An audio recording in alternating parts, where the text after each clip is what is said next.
하나님 우리에게 주신 말씀은 시편 4장 1절에서 8절까지의 말씀입니다. 이 시간 함께 말씀을 다 펴시고요. 우리 다 일어나서 하나님의 말씀을 경외하는 마음으로 1절부터 8절까지 우리가 한 목소리로 읽도록 하겠습니다. 우리 4장 1절부터 8절까지 함께 읽도록 하겠습니다. 내 의의 하나님이여, 내가 부를 때에 응답하소서. 곤란 중에 나를 너그럽게 하셨사오니 내게 은혜를 베푸사 나의 기도를 들으소서. 인생들아, 어느 때까지 나의 영광을 바꾸어 욕되게 하며 헛된 일을 좋아하고 거짓을 구하려는가? 여호와께서 자기를 위하여 경건한 자를 택하신 줄 너희가 알지어다. 내가 그를 부를 때에 여호와께서 들으시리로다. 너희는 떨며 범죄하지 말지어다. 자리에 누워 심중에 말하고 잠잠할지어다. 의의 제사를 드리고 여호와를 의지할지어다. 여러 사람의 말이 우리에게 선을 보일 자 누구뇨 하오니 여호와여, 주의 얼굴을 들어 우리에게 비추소서. 주께서 내 마음에 두신 기쁨은 그들의 곡식과 새 포도주가 풍성할 때보다 더하니이다. 내가 평안히 눕고 자기도 하리니 나를 안전히 살게 하시는 이는 오직 여호와시니이다. 아멘. 자리에 앉으시기 바랍니다. 오늘은 일상에서 주의 얼굴을 이라는 제목으로 함께 말씀 나누도록 하겠습니다. 20대에 제가 좋아했던 책은 사실 자기계발서였습니다. 어떻게 하면 성공할 수 있는가, 또 어떻게 하면 좋은 리더가 될 수 있는가, 뭐 이런 내용의 자기계발서들을 좋아했었습니다. 근데 이게 30대 중후반을 거치고 40대가 되면서 제가 좋아하는 것들이 조금 바뀌게 됐습니다. 좋아하는 게 어떤 종류의 것이 됐냐면, 자신의 이야기를 좀 진솔하게 풀어내는 이 에세이 종류의 책들을 좀 좋아하게 됐습니다. 다른 책들은 일상의 삶과는 조금 거리가 있습니다. 뭐 자료나 정보를 주기도 하고요. 뭐 그런 어려운 내용이 있기도 하죠. 그런데 에세이는 그냥 우리가 사는 삶의 이야기들 그냥 소소하게 풀어낸 겁니다. 이게 자기 이야기를 그냥 얘기하는 거예요. 저는 개인적으로 사람에 관심이 참 많습니다. 왜냐하면 그런 생각을 문득 해요. 결국 이 세상을 살아가는 건요, 기계도 아니고 AI도 아니고 뭐 어떤 것도 아닙니다. 그냥 사람이 이 세상을 살아내는 거예요. 물질도 지식도 이 세상을 우리 대신 살아주는 게 아닙니다. 결국 세상을 사는 건 사람입니다. 그래서 사람에 관심이 참 많아요. 우리는 어떻게 살아야 하는 것인가? 또 어떤 길이 맞을까? 또 어떤 고민을 갖고 이 시대를 우리 교인들을 살아가고 있나가 참 궁금해요. 교인뿐만이 아니라 이 시대를 살아가고 있는 사람들의 고민도 또 생각도 굉장히 궁금해서 에세이나 그런 종류의 책을 읽는 걸 좋아합니다. 신앙도 역시 어려운 신학이나 또 교리를 아는 것이 신앙의 중심이 아닙니다. 오히려 그것보다는 삶에서 그 말씀을 삶으로 살아내는 것이 진짜 신앙이거든요. 그래서 저는 사람을 알아가는 게 참 좋습니다. 왜냐하면 막 복잡한 것을 다 떠나서 그 사람이 이 땅에서 어떻게 하나님의 사람으로 살아가는지, 또 오늘은 살면서 어떤 고민이 있는지가 궁금하기 때문이에요. 같은 시대를 살아가는 사람들의 생각을 볼 수 있는 자료나 책들, 이런 것들은 그래서 많은 생각을 주기도 합니다. 이게 뭐 에세이의 특징이기도 하죠. 때로 그래서 어려운 책들도 있어요. 근데 그 어려운 책들은 조금 더 쉽게 볼 수 있는 방법을 제가 하나 소개해 드리려고 합니다.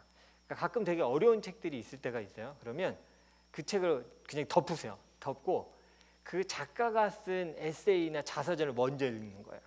그러면 그 사람의 삶, 그 사람의 생각을 먼저 한번 훑는 거예요. 읽고 나면 그 다음에 그 책을 보면 이 얘기를 왜 했는지, 왜 이런 말이 나왔는지를 조금 이해하기가 쉬울 때가 있습니다. 결국 글도 사람이 쓰는 거거든요. 그래서 사람을 잘 이해하면 글도 잘 이해할 수가 있습니다. 우리가 이제 지난주에까지 이제 에스겔서를 큐티를 끝내고 이제 금요일부터 저희가 시편을 같이 묵상을 시작을 했습니다. 시편을 시작하면서 기존에 우리가 알고 있었던 시편에 대한 내용을 제가 다시 뭐 또 얘기하고 말씀할 필요는 없겠다는 생각은 좀 들었습니다. 우리 많이 읽었고 어느 정도 많이 알고 있습니다. 그렇지만 그 중에 시편이 가진 굉장히 독특한 부분에 대해서 저는 말씀을 통해서 함께 좀 나누고 싶었어요. 그 특징을 좀 생각하고 묵상한다면 더욱 시편을 가깝게 우리가 느낄 수 있기 때문입니다. 그건 뭐냐면 다른 시편에 여러 가지 특징이 있겠지만 그 중에 하나를 꼽자면 이걸 어떻게 어떤 단어로 표현하면 좋을까 좀 생각을 하다가 이런 단어를 골라봤어요. 시편의 일상성이에요. 그러니까 dailiness, 그냥 하루하루의 그 삶과 일상성과의 시편이 굉장히 밀접해요. 역사서는요, 하나님이 보통 하셨던 일들을 이렇게 기록을 한 역사입니다. 그래서 우리가 역사서라고 부르잖아요. 뭐 모세오경부터 해서 그건 하나님이 사람에게 이렇게 하시는 말씀들, 그것들을 이제 기록해 놓은 것들이에요. 예언서도 마찬가지예요. 하나님께서 백성들에게 말씀해 주세요. 그래서 선지자를 통해서 때로는 징계와 회복에 대해서 또 백성이 어떻게 살아가라고 말씀해 주시는 게 예언서입니다. 그런데 시편은 조금 다릅니다. 말 그대로 시고요, 노래고 찬양입니다. 그래서 지금까지 말씀을 역사서나 다른 것들이 하나님이 우리한테 이렇게 내려서 주신다면 시편은 거꾸로 어떤 말씀이냐면 사람들이 하나님을 향해서 올려드리는 말씀이에요. 그래서 그게 그 안에 시가 있고 노래가 있고 찬양이 있는 겁니다. 굳이 방향 디렉션을 말한다면 시편은 하나님을 향해 디렉션이 돼 있어요. 사람이 하나님께 드리는 것들이에요. 그래서 이전의 것들은 하늘의 것을 우리에게 알려주셨다면 시편은 일상을 살아가는 그냥 우리가 똑같은 사람들이 하나님을 향해 대해서 생각하고 노래하고 고민하는 것들을 하나님께 드리는 거야. 마치 에세이처럼 막 복잡한 정보가 아니라 그냥 일상에서의 내 삶을 하나님 앞에 이렇게 하나씩 얘기하듯이 노래하듯이 얘기하는 것이 시편의 특징입니다. 그래서 시편은요, 이 땅에서의 그 데일리 라이프, 일상과 떨어뜨려 놓을 수가 없어요. 시편 하면 여러분 꼭 생각하셔야 될 건 우리의 삶의 일상이에요. 시편이 굉장히 독특한 상황에서 나온 게 아니라 평범하게 하루하루를 살아가면서 그 안에 나온 시들을 모아놓은 것이기 때문이에요. 자신의 일상 가운데 하나님을 찾는 것, 하나님을 노래하는 것들을 보여줍니다. 그렇기 때문에 이 시편을 우리의 삶으로 가져온다면 우리는 굉장히 많은 것들을 얻어낼 수 있어요. 이건 다시 말하면 우리도요, 시편 기자들처럼 우리 일상에서 하나님을 향한 노래와 찬양들을 시작할 수 있다는 걸 성경이 보여주는 거예요. 그냥 하나님 말씀했으면 아멘 할렐루야 그냥 끝나는 것이 아니라 하나님, 그러면 저도 하나님께 말하고 싶은 게 있습니다. 저도 하나님께 드리고 싶은 찬양이 있어요. 부족하지만 제 찬양을 한번 들어보시겠습니까? 하나님, 제 간구를 들어보시겠어요? 라고 하나님 앞에 에세이 쓰듯이 이렇게 써내려가는 것들이 바로 시편의 특징인 거예요.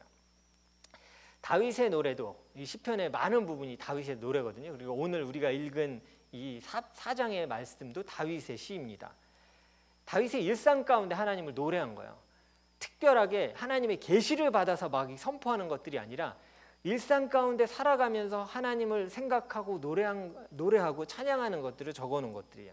그래서 어떤 책보다 이 시편은요, 우리의 이 데일리 라이프 가운데 하나님을 찾고 발견하도록 도와주는 특징이 있어요.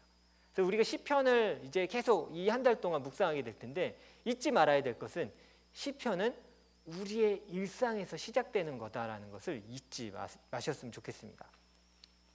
제가 가끔 사람들을 좋아한다고 그랬잖아요. 소통하는 방법 중에 하나가 페이스북으로 서로 이렇게 이야기를 주고받거나 서로 이야기를 보는 겁니다.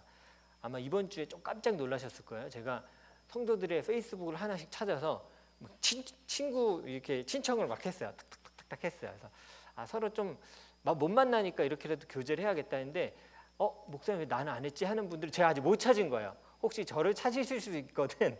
이렇게 제가 이미 한 분들이 우리 지윤 형제님 그죠? 그런 데 들어가면 친구가 이미 돼 있으니까 저를 찾으실 수 있어요. 아마 우리 집사님도 윤중기 집사님도 제가 신청했는데 아직 확인을 안 하셨나요? 모르겠어요. 꼭 확인하십시오.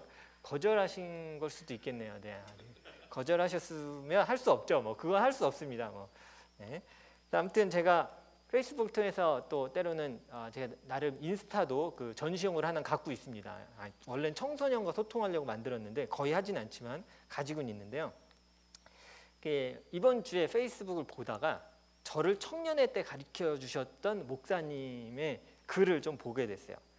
사실 그 목사님이 그렇게 멀리 안 계세요. 여기 무소민이 어딘지 아세요? 거기 계세요. 그래서 저도 얼마 전에 알았어요. 그래서 언제 한번 봐야지.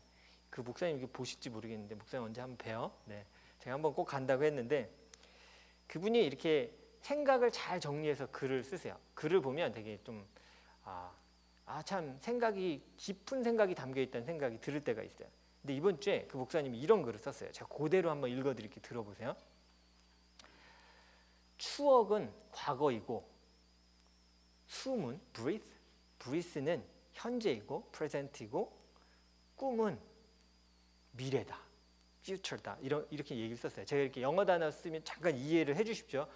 청소년들과 아이들이 듣는데 뭐라 그러는지 모른다는 컴플레인 좀 있어서 제가 중간중간 영어 단어를 막 넣으면 제가 혀를 꼬기 위해서 혹은 발음을 자랑하려고 하는 게 아니라 청소년 다음 세대의 편의를 위해 조금씩 넣는 거니까 좀 이해를 해주셨으면 좋겠습니다. 다시 표현하자면 뭐 이렇게 표현한 거야.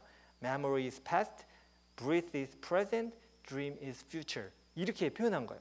그래서 저게 무슨 소린가 그러고 가만히 생각해 봤더니 맞아요. 숨은 현재야. 그러니까 여러분 숨 쉬고 계시잖아요. 과거에 숨 쉬고 있어를 과거에 숨 쉬었던 별로 의미가 없어요. 숨은요 현재야. 내가 지금 쉬고 있어야 의미가 있는 거야. 그러니까 숨은 내가 지금 살아있기 때문에 생명이 있기 때문에 쉴 수 있는 거야. 미래에 난 숨을 쉴 거야. 그럼 뭐야? 난 죽었을지도 몰라요. 내 소망이야. 숨이 끊어져 가는 걸 수도 있어요. 숨이란 현재를 살아가면서 내가 숨 쉬는 거예요. 그래서 보면서 그래 맞다. 숨은 현재 살아가고 있기 때문에 가능한데 과거에도 할 수 없고 미래에도 할 수 없는 게 지금 내가 살아있는 이 숨이구나 라는 생각을 하게 됐어요. 여러분 오늘을 사는 사람만 숨을 쉴 수 있습니다. 이 다시 말하면요. 생명이 있는 사람만 숨을 쉬는 거예요. 그렇기에 시편은 다른 어떤 성경보다도 더 숨 쉬면서 오늘을 이야기하는 책이에요. 그러니까 그냥 우리 일상으로 훅 들어온 책이에요. 그냥 멀리 있는 역사서 이게 아니라 그냥 데일리 라이프 가운데 하나님을 볼 수 있도록 우리 삶 가운데 이렇게 선물처럼 떡 안겨주신 책이 바로 시편인 거예요. 그래서 그건 사실 과거에 써졌지만 이게 하나님의 말씀의 역동성이에요. 과거에 쓰여졌지만 그 숨이 말씀은요 오늘도 살아있어요. 그래서 우리를 숨쉬게 하고 우리에게 생명을 주는 게 하나님의 말씀의 특징이에요. 우리 일상 가운데 고난으로 힘들어하고 또 하나님을 찾고 또 찬양하는 이야기들이 그 시편에 담겨 있는 겁니다. 그렇게 오늘 살아가는 그리스도인들의 삶에 그 어떤 성경보다도 가장 가까운 성경이에요. 그러니까 시편을 볼 때 그냥 어렵네, 노래네, 시네 이렇게 생각하시지 말고요. 그 어떤 성경보다도 내 품에 그냥 턱 안겨주신 하나님의 말씀이네 라고 생각하고 받으셔야 돼요. 오늘 숨 쉬듯이 살아있어서 오늘 우리가 일상에서 숨 쉬듯이 하나님의 얼굴을 보고 하나님을 찾을 수 있도록 인도해 주는 귀한 책이 바로 시편이에요. 이 땅에서의 사람들은 얻기 위해 열심히 살아갑니다. 돈을 벌기 위해 열심히 살고요. 더 여유롭기 위해 열심히 살아요. 그리고 때로는 더 즐겁기 위해서 열심히 삽니다.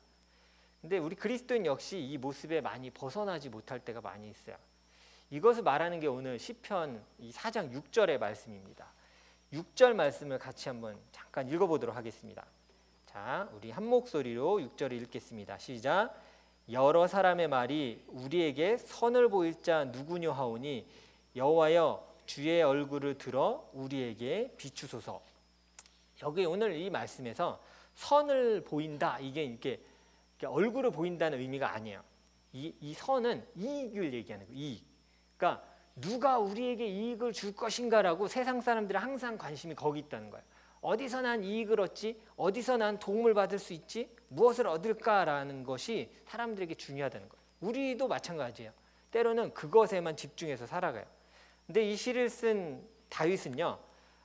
어떻게 고백하는 거냐면 자신이 얻을 것이 이 세상에서 나오는 것이 아니라 그 이익이 어디서 나올까 세상인가가 아니라 그 이익은 어디서 나온다고 고백할 거야. 성경은 오늘 시편에서 다윗이 이렇게 고백하는 거야. 그 선은 그 이익은 하나님께만 있다는 걸 고백하는 게 오늘 시편이에요. 그래서 여호와여 주의 얼굴을 들어 우리에게 비추소서 6절에 이렇게 얘기하는 거예요. 그게 하나님의 얼굴을 저에게 주신다면, 하나님의 얼굴을 내가 볼 수 있다면 나의 이익은, 나의 선은 당신을 바라볼 때 당신에게서 나옵니다라고 다윗이 고백하고 있는 거예요. 이게 바로 6절이 의미하는 그 말씀입니다. 다윗의 시편은 지극히 자기의 일상 가운데서 하나님을 향한 노래와 간구를 담은 것이 특징이에요. 그러니까 제가 아까 얘기했듯이 숨쉬듯이 담아놓은 거예요. 그냥 막 어떤 특정한 상황에서 막 이렇게 한 게 아니라 매일매일 살아가면서 고난이 있을 때는 고난 그 자체에서, 어려움이 있을 때는 어려움 그 자체에서, 그리고 기쁨이 있을 때는 우리의 일상의 그 기쁨 그 자체에서 하나님을 향한 노래를 하기 시작한 거예요. 그래서 7절을 우리가 또 한번 보도록 하겠는데요. 7절에서는 오늘 말씀에서 이렇게 얘기합니다. 자, 7절을 같이 한번 보도록 하겠습니다. 함께 읽겠습니다. 시작. 주께서 내 마음에 두신 기쁨은 그들의 곡식과 새 포도주가 풍성할 때보다 더하니이다. 이렇게 얘기하고 있습니다. 7절의 이 의미는 뭐냐면, 세상 사람들은 곡식과 포도주가 풍성할 때, 가득 차 있을 때 그게 제일 기쁜 것이라고 얘기한대요. 근데 다윗은 뭐라고 고백하냐면, 그 기쁨보다 나에게 더 큰 기쁨이 있는데 그것이 바로 하나님이 내게 주신 기쁨이 그 어떤 풍성함보다 가장 기쁘다라고 얘기하는 거예요. 숨쉬는 일상에서 하나님을 만나는 것이 내게 가장 큰 기쁨이야. 이 땅의 곡식과 포도주가 풍성한 것보다도 내가 일상에서 하나님을 만날 수 있다면 그것이 내게 가장 큰 기쁨이다라고 다윗이 고백하고 있는 거예요. 그러면서 다윗이 오늘 2절에서 또 이렇게 얘기합니다. 우리 2절을 같이 한번 읽어보도록 하겠습니다. 2절 시작. 인생들아, 어느 때까지 나의 영광을 바꾸어 욕되게 하며 헛된 일을 좋아하고 거짓을 구하려는가. 우리 보통 하나님의 영광 이런 표현 많이 쓰잖아요. 그래서 이 영광이란 단어는 이 히브리어로 카보드라는 단어예요. 근데 영광의 이 뜻이 있는데 잘 알아두셔야 돼요. 영광의 뜻에 같이 쓰이는 의미가 꼭 있어요. 그게 뭐냐면 풍성함과 부요함이에요. 그러니까 하나님의 영광 얘기하면 하나님의 부요하심, richness, 하나님의 풍성하심, 이걸 다 얘기하고 있는 거예요. 그러면서 오늘 보면 하나님의 영광을 바꾸어 욕되게 하며 이렇게 표현을 해요. 그러니까 욕되게 한다는 건 가치 없게 여기는 것을 얘기하는 거예요. 수치스럽게 여기는 거예요. 그러니까 이거 2절이 말하는 건 이와 같은 거예요. 제가 풀어서 이렇게 설명할 수 있을 것 같아요. 제가 읽어드릴게요. 제 말로 푸른 거예요. 하나님의 풍성함을 알지 못하고 다른 것을 의지하는 것이 하나님의 영광을 욕되게 하는 것이다 라고 얘기해요. 이게 다윗의 고백이에요. 그러니까 세상이 구하는 거 얻으려고 막 열심히 살아가는데, 아니야, 나의 풍성함은 어디에 있냐면 하나님께 있는 거야. 만약에 그 풍성함을 믿지 않고 인정하지 않는다면 그게 하나님의 영광을 욕되게 하는 거래요. 성경 굉장히 구체적으로 얘기하는 거예요. 일상에서 우리가 어떻게 하면 하나님께 영광을 돌리고 어떻게 하면 하나님의 영광을 욕되게 하는지를 이렇게 명확히 보여준 거예요. 뭔가 이렇게 막 드리는 게 아니라 오늘 뭐라고 얘기했냐면, 하나님은 내게 정말 넘칠 만큼 많이 가지고 계시는 부요한 주님이셔, 내 아버지셔라는 것을 믿는 것, 그게 영광 돌리는 거예요. 반대로 내 도움을 자꾸 세상에서 찾아요. 어디서 도움을 받지? 뭘 얻을까? 뭘 어떻게 하면 내가 더 지금보다 낫게 살아갈까를 세상에서 찾는다면 성경은 명확히 우리에게 얘기해요. 그것이 하나님의 영광을 욕되게 하는 것이라고 얘기하고 있어요. 우리는 일상에서 그래서 하나님을 찾아야 하고요. 일상에서 하나님이 얼마나 부요하신 분인지, 풍성하신 분인지를 찾아내야 돼요. 하나님의 풍성함을 신뢰하고 그분만을 의지해서 하나님께 영광 돌려야 되는 거예요. 그게 일상에서 할 수 있는 우리의 영광이에요. 숨쉬는 우리의 일상에서 그 고백이 필요한 거예요. 그냥 특정한 상황에서 하나님께 영광을 돌려야지. 우리 막 그렇게 생각해요. 내가 열심히 공부하고, 우리 학생들은 막 좋은 직장 얻어서 내가 지금보다 더 돈을 많이 벌어서 아버지께 영광을 돌려야지. 시편 기자는 그렇게 얘기하지 않아요. 우리의 삶의 데일리 라이프에서 우리가 하나님의 풍성함을 인정하는 거예요. 나의 도움은 어디서 올까? 오직 하나님에게만 있습니다. 내 기쁨이 곡식과 포도주의 풍성함이 아니라 하나님의 풍성함에 있습니다라고 고백하는 것, 그것이 하나님의 영광을 인정하는 거예요. 시편은 그런 일상의 고백들을 우리에게 이제 하나하나 보여줄 거야.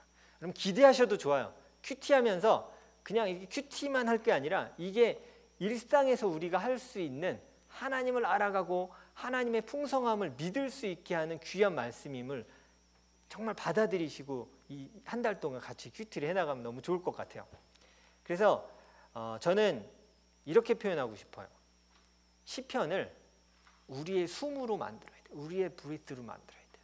그러니까 시편이 그냥 저기 멀린 역사 얘기가 아니라 현재를 살아가는 우리의 숨이 되도록 갖고 오는 게 꼭 필요해요. 우리가 공동체지만 모이지 못하는 시간이 꽤 지금 길어지고 있습니다. 제가 관심 있게 보고 있고 또 우리 교회 리더십들, 순자님들도 계속 매일매일 보세요. 언제쯤 우리 공동체가 다시 모일 수 있을까?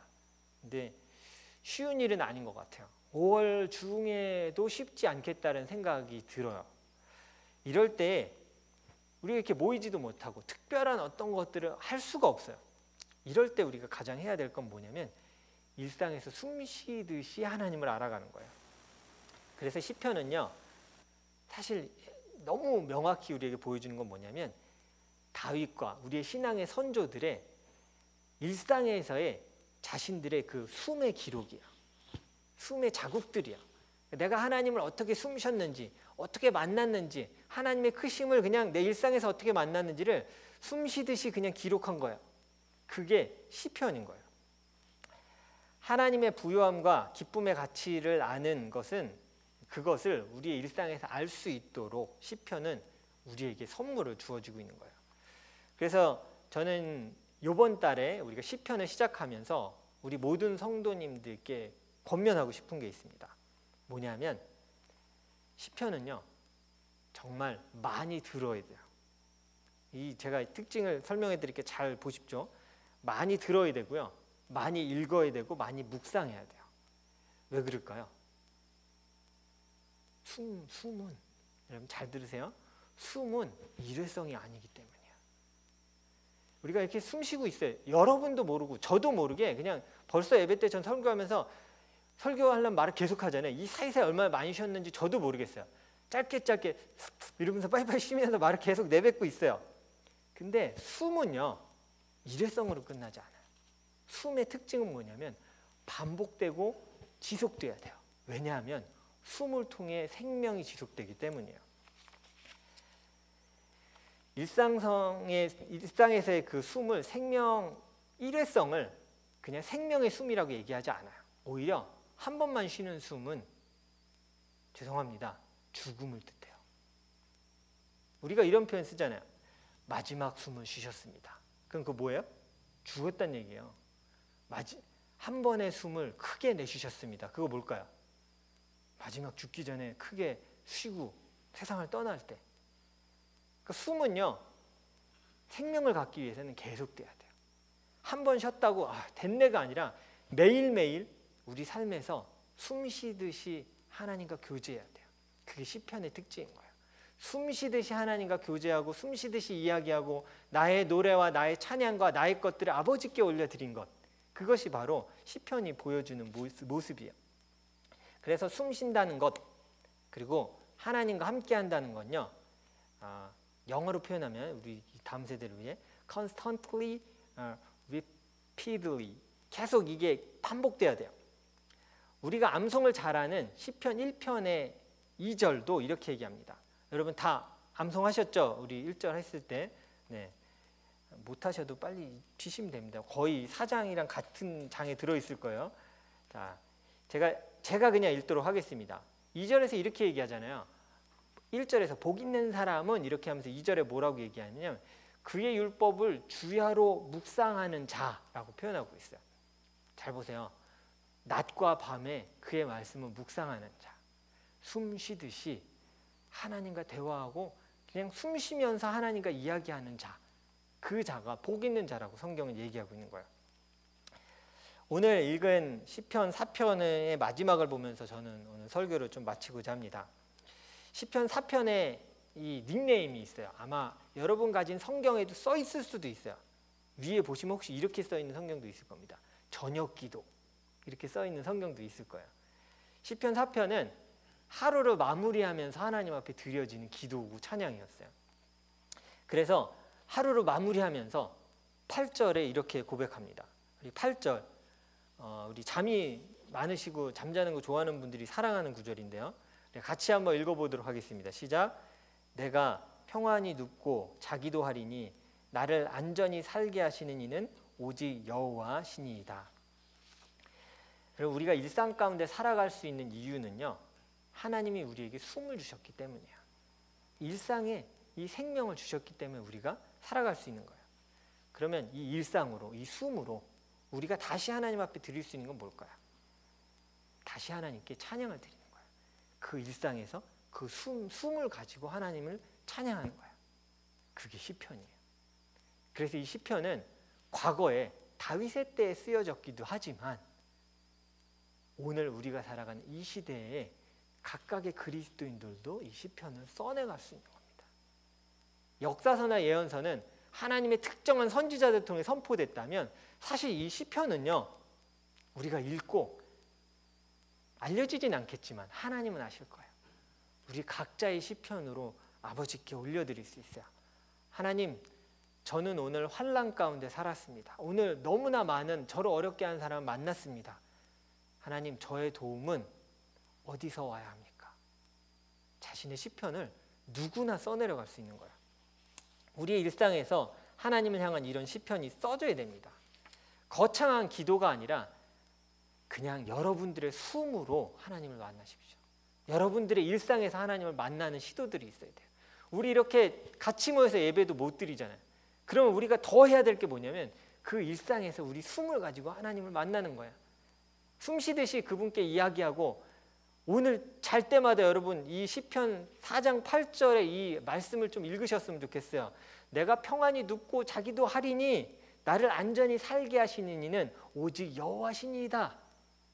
이 고백이 우리 일상에서 하나님께 드려져야 돼요. 그렇기에 제가 여러분에게 권면하겠습니다. 제가 아까 듣고 읽고 묵상하라고 얘기했잖아요. 이 시편을 최대한 많이 들으세요. 뭐 통독하는 프로그램을 틀든지 아니면 뭐 드라마 바이블을 틀든지 해서 정말 여러분에게 도움이 될 겁니다. 많이 반복적으로 들으세요. 숨 쉬듯이 반복적으로 계속적으로 시편을 들어보세요. 그 안에서 시편 기자들이 일상에서 쓴 그 시가 어떻게 될 때까지? 내 것이 될 때까지 읽으시고 들으시고 묵상하세요. 그래서 그 옛날의 시편이 아니라 그걸 갖고 와서 옛날의 숨이 아니라 박물관에 보존돼 있고 구약에 써 있는 숨이 아니라 오늘을 살아가는 내 숨으로 만들어야 돼요. 말씀으로 묵상을 통해 하나님 그것을 내 것으로 만들겠습니다 고백하고 말씀을 접하면서 자주 접하세요. 들으시고 읽으시고 찬양도 다시 시작하세요. 시편은 찬양이잖아요. 저도 여기 와서 한 달 동안 막 정리하고 뭘 신청할 거 서류 정리하고 막 하느라고 제가 사실 이번 주에 제일 꼭 챙겨서 해야지 이게 뭐였냐면 찬양 듣기였어요. 제가 막 바쁘다고 찬양 듣기를 어느새 이렇게 많이 안 하고 있는 거예요. 저는 월별로 듣는 찬양 이렇게 리스트를 이렇게 만들어 놓거든요. 그래서 때로 쉐어하기도 하고. 근데 제가 그걸 3월까지만 만들고 안 만들었더라고요. 4월을 안 해놨어요. 그러니까 그만큼 안 들었다는 거죠. 다시 찬양을 듣기 시작했어요. 그리고 그 찬양을 통해 그대로 하나님께 찬양을 올려드렸어요. 이번 한 주간 이제 시편을 여러분 묵상하실 텐데 많이 들으시고 읽으시고 또 찬양이 다시 내 입술에 시작될 수 있도록 찬양도 여러분의 귀에 다시 들리게 하세요. 그래서 하나님의 말씀이 숨처럼 내 일상으로 들어오도록 하는 것들이 필요합니다. 5월 한 달도 시편을 통해서 하나님의 말씀이 우리의 일상에 들어와서 내 숨이 되는 그 축복이 여러분 모두에게 있었으면 좋겠어요. 저는 이 기도 제목을 놓고 이번 한 주간 열심히 기도할 거예요. 그리고 그 기도 제목도 생각날 때마다 우리 교인방에 올리겠습니다. 서로를 위해 기도해 주시고요. 모든 성도들이 하나님의 말씀이 하나님과의 그 교제가 오늘을 살아가는 우리 일상에서 숨이 되도록 기도해 주세요. 어색하고 그냥 특별한 일이 아니라 하나님 그게 내 기쁨이고 그게 나의 부요함이고 그게 나의 전부입니다라고 고백하면서 하나님을 찾는 기도 시간이 시작됐으면 좋겠고요. 하나님을 향한 찬양 시간이 시작됐으면 합니다. 그래서 이 축복의 시간들이 이 주중에 우리에게 있기를 바랍니다. 여러분도 다시 시작하시고요. 시편을 통한 하나님의 축복을 이 한 달 동안 마음껏 누리고 부유하게 누리실 수 있는 우리 귀한 성도님들 되시기를 간절히 축원합니다.